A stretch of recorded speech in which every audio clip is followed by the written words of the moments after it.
Welcome back. Sometimes school professionals may suggest having a child tested for learning disabilities. In some instances, parents themselves may wonder if testing their child is a needed step.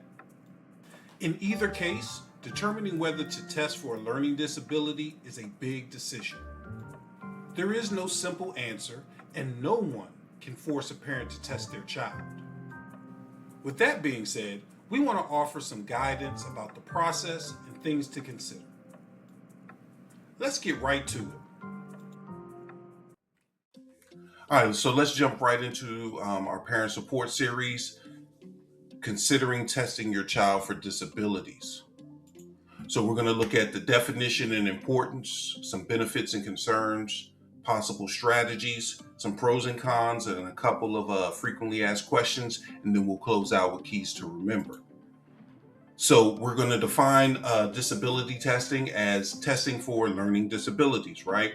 So possibly ADHD, autism, speech and language, intellectual, emotional, sensory, developmental delays, any possible hindrance to the child's academic, social, or cognitive development. Okay, so physical disabilities tend to manifest more clearly. You know, they're external, so we can see them, right? But when it comes to learning disabilities at home or in the classroom, it requires testing because we have to go inside the child's mind, do interviews, cognitive tests, academic observations, teacher input, parent input, even medical information. We need those methods allow us to identify what potential disability may exist. So what's the importance? Testing can identify learning, behavioral, developmental, or emotional disabilities that may not, physically manifest outside of the child, but we're seeing things in the classroom or we're seeing things at home that spark an idea that, hey, maybe I do need to get my child tested because I want them to have the support that they need. The evaluations provide information, not a label. So even if the child is tested, it's still up to the parent to weigh the advantages and the concerns in regards to the test results. It's not, a prescribed thing where once they're tested, you have to accept that label. It's not a label. It's about providing that child support.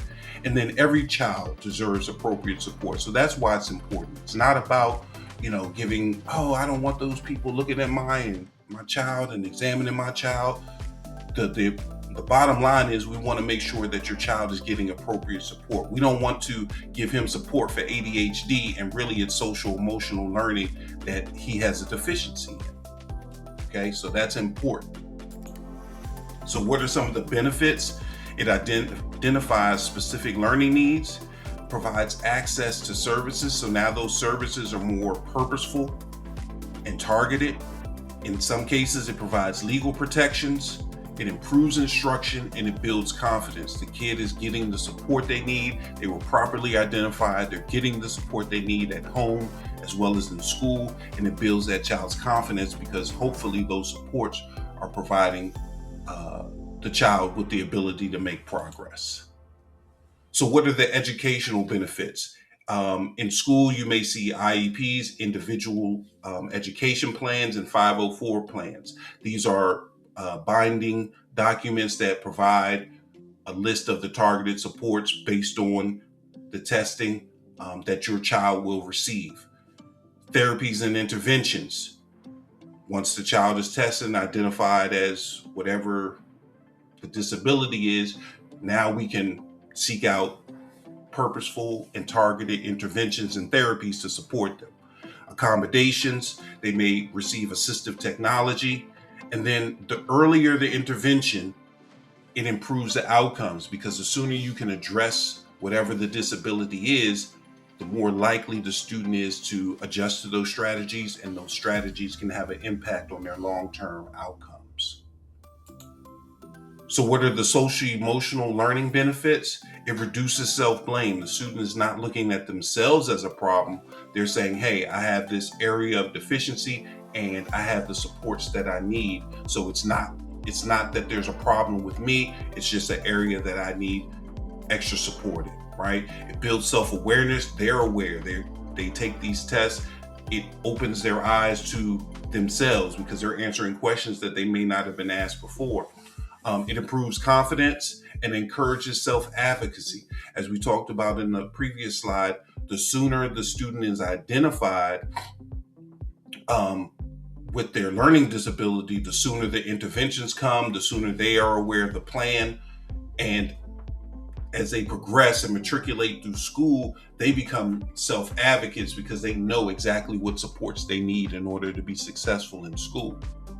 So again, students benefits, individualized support, better achievement, greater confidence, and reduced frustration.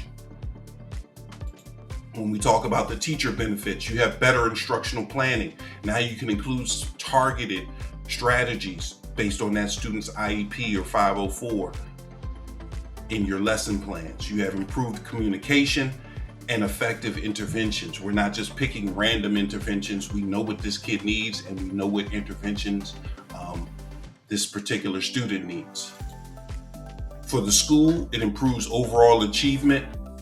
It fosters earlier intervention. It provides educational equity, and it also fosters family partnerships because it should be the family, the student, the school, and whatever practitioner is going to be administering the test. All those people have input in this process. So potential concerns. So it's not all, roses and dandies, roses and daisies, as they say. There are concerns, even, as a parent, even on the school side. So there's possible fear of labels. This is especially true for minority students.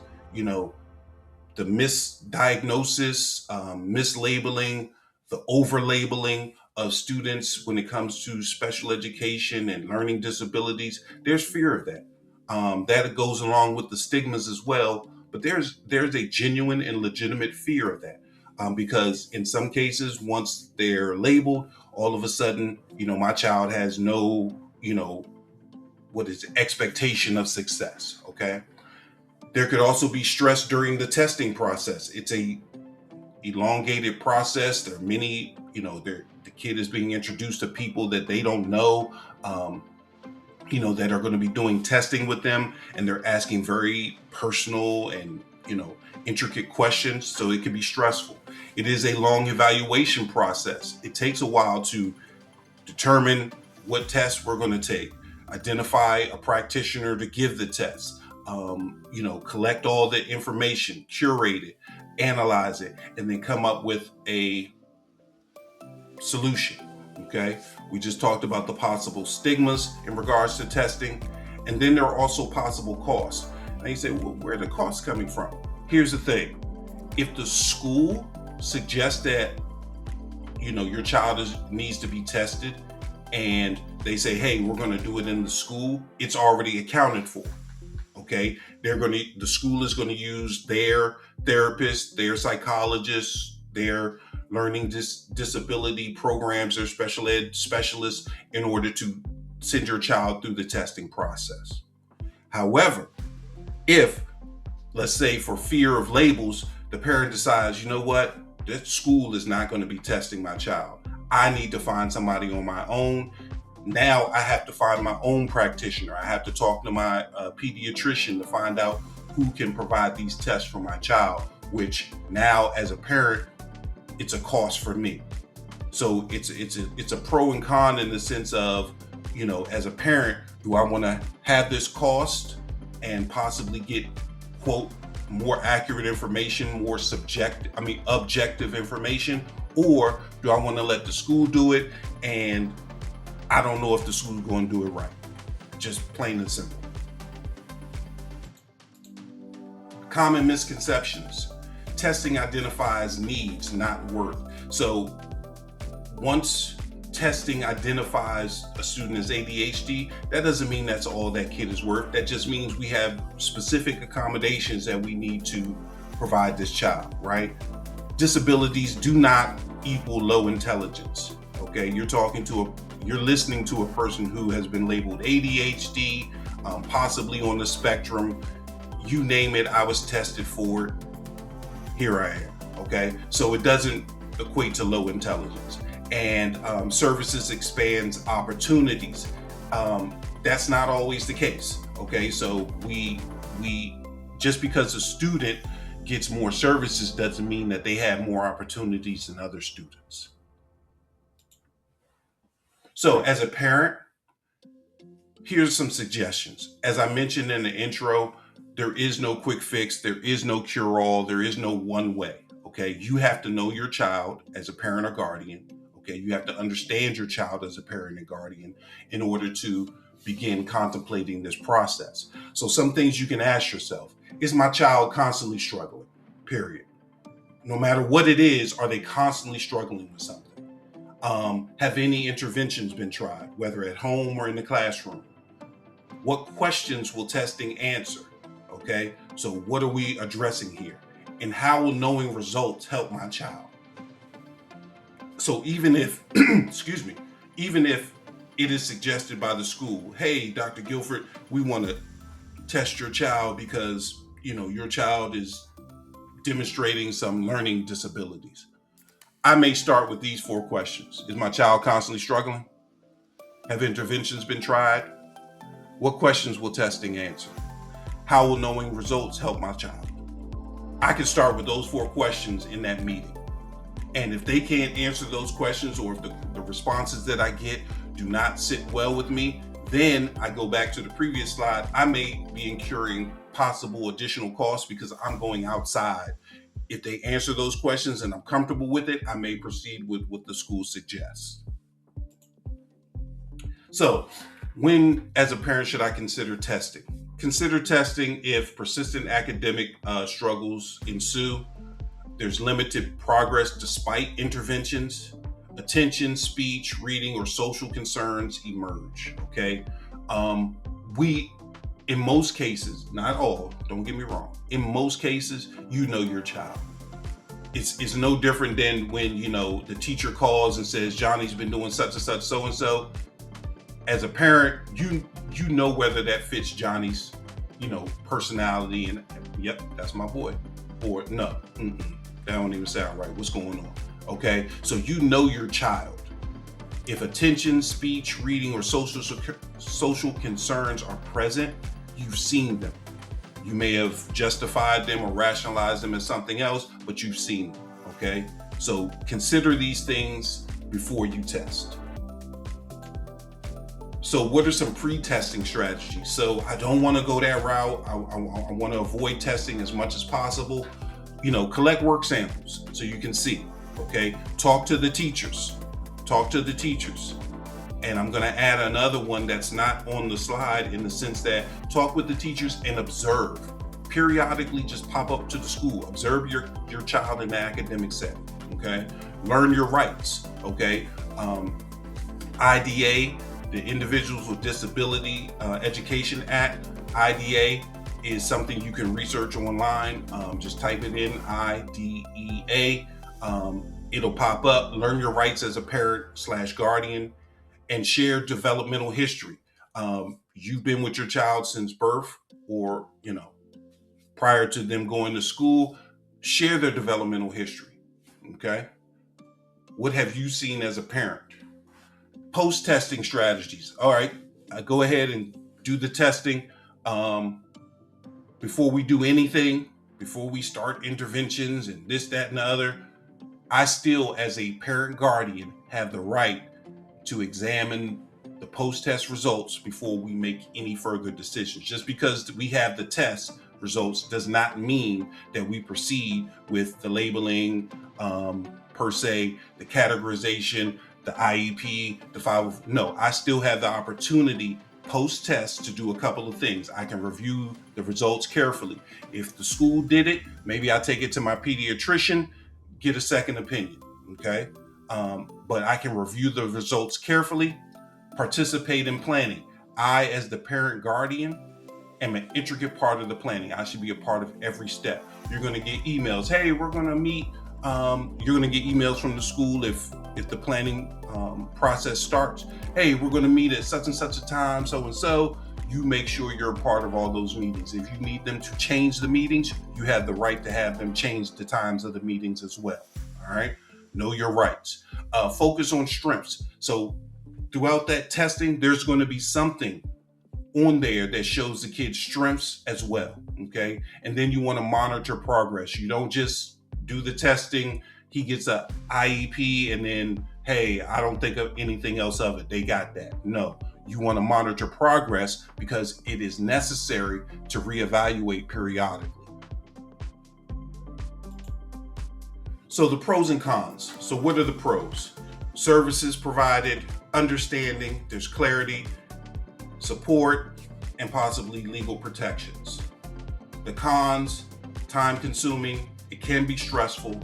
We talked about the stigma and the label concerns, and then ongoing or initial costs. Again, if you do this testing outside of the school building with your own private practitioner, it's going to cost, and there may be ongoing costs depending on what interventions may be necessary based on the identification of the learning disability. So literally a couple of frequently asked questions. Does testing automatically mean special education? It does not. I repeat, it does not.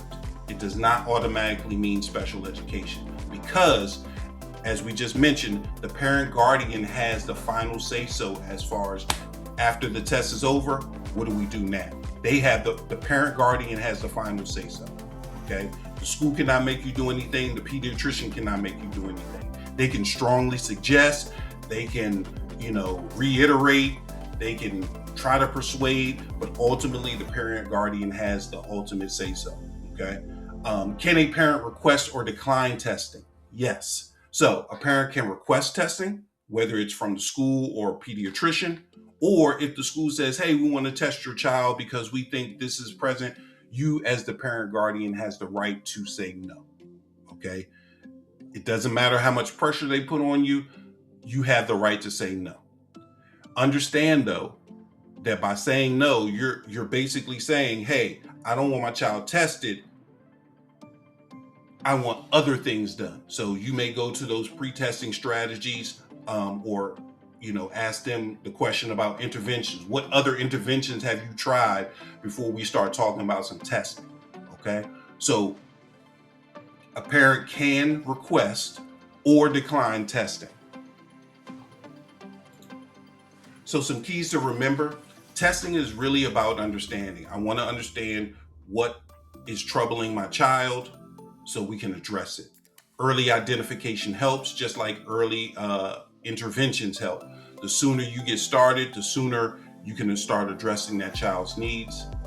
Parents are essential partners, okay? You're partners with the school or the pediatrician in assessing your child to determine if there are any learning disabilities. Here's the thing, just like with anything, you may test the child, they may go through this whole process, and you may find that there's nothing wrong with your child. Now you say, okay, there's nothing wrong with my child. Now what? Okay, so just because there's testing going on doesn't mean that your child is going to be identified with anything. And just because testing does occur doesn't mean that you have to proceed with the results of that testing.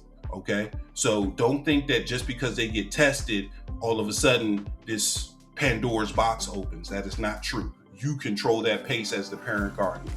And children are more than a diagnosis.